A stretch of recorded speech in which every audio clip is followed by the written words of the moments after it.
Hmm. Good morning, dear student. Welcome to second session of your science class.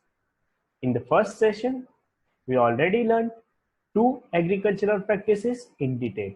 In today's session, we will learn two more agricultural practices in detail. So, I'm starting with third agricultural practice. It is adding manures and fertilizers. So, what do you mean by manures and fertilizers? The substances which are added to the soil in the form of nutrients for the healthy growth of plants is called manure or fertilizers. Continuous growing of crops makes the soil poorer in certain nutrients. Therefore, farmers have to add manure to the fields to replenish the soil with nutrients. This process is called manuring. It is important because farmers grow crop after crop in same field. The field is never uncultivated or fallow. So it is important to do manuring. Okay. Now, what do you mean by the word manure? Yes, manure is an inorganic substance obtained by the decomposition of plant or animal waste. Farmers dump plant or animal waste and allow it to decompose. The decomposition is caused by the some microorganisms like bacteria. Yes, the decomposed matter is used as organic manure.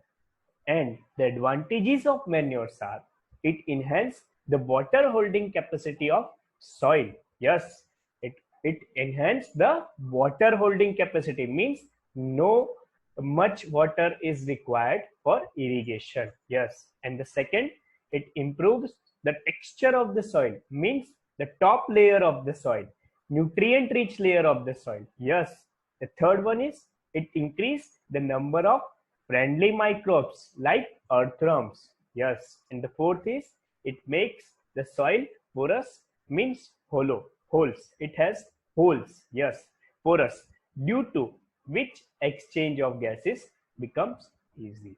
Okay, now the second is fertilizers. Fertilizers are chemical substances which are rich in particular nutrients like nitrogen, phosphorus, and potassium. They are produced in factories. Some examples are urea, ammonium sulfate, potash, superphosphate, and NPK. NPK means nitrogen, phosphorus, and potassium. The use of it has helped farmers to get better yield of crops, means better production, high production. But excessive use of it has made soil less fertile. It has also become a source of water pollution because it contains chemicals, dangerous chemicals. Yes. So it is also become a source of water pollution. It also does not provide any humus, means no porous soil. Yes. No holes. Yes. It also does not provide any humus to the soil. It is costlier than manures. Now, what is replenishing of soil? There are many ways to replenish the soil. The first is the use of manures and fertilizers. Second is by leaving the land uncultivated for one season. And the third one is it can be done by crop rotation. So crop rotation means year one, uh, same kind of crops, year two another type of crops, and the year three another type of crops. Yes, changing of crops by year. Okay, clear? It is known as crop rotation. Now, what is the difference between fertilizers and manures? As we learned, the fertilizer is an inorganic salt and manure is a natural substance obtained by the decomposition of cattle dung, human waste, and plant residues. A fertilizer is prepared in factories, but manures can be prepared in the fields. Fertilizer does not provide any humus to the soil, and manures provides lot of humus to the soil. And the fertilizers are very rich in plant nutrients like N, P, K. Yes, nitrogen, phosphorus, and potassium. And manures are relatively less in plant nutrients. Okay, clear? Now, the fourth agricultural practice is irrigation. The supply of water to the crops at different intervals is called irrigation. Yes, the irrigation means watering to the crops. Yes, the time and the frequency of irrigation varies from crop to crop. Means rice crops needs more water, but wheat crops needs less water. Soil to soil means dry soil needs more water and wet soil needs less water. And season to seasons, like summer, the frequency of watering is higher, and in the rainy season, the frequency of watering is lower. Sources of irrigations are wells, tube wells, ponds, lakes, rivers, dams, and canals. There are two methods of irrigation. First is traditional method of irrigation. The methods are cheaper but less efficient. The traditional ways are moat method, means pulley system, chain pump method, Dekli, Rahat, or lever system.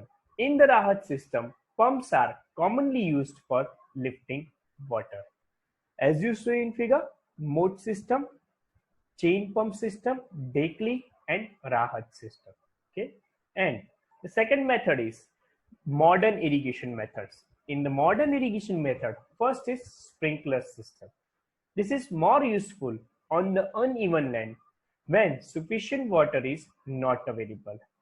The perpendicular pipes having rotating nozzle at the top are joined to the main pipeline at regular intervals. When water is allowed to flow through the main pipe under pressure with the help of a pump, it escapes from the rotating nozzles. Okay, clear? It gets sprinkled on the crops as if it is raining.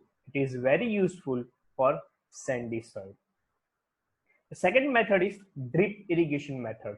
In this system, the water falls drop by drop like this, drop by drop, just at position of roots. It is best technique for watering fruit plants, gardens, trees.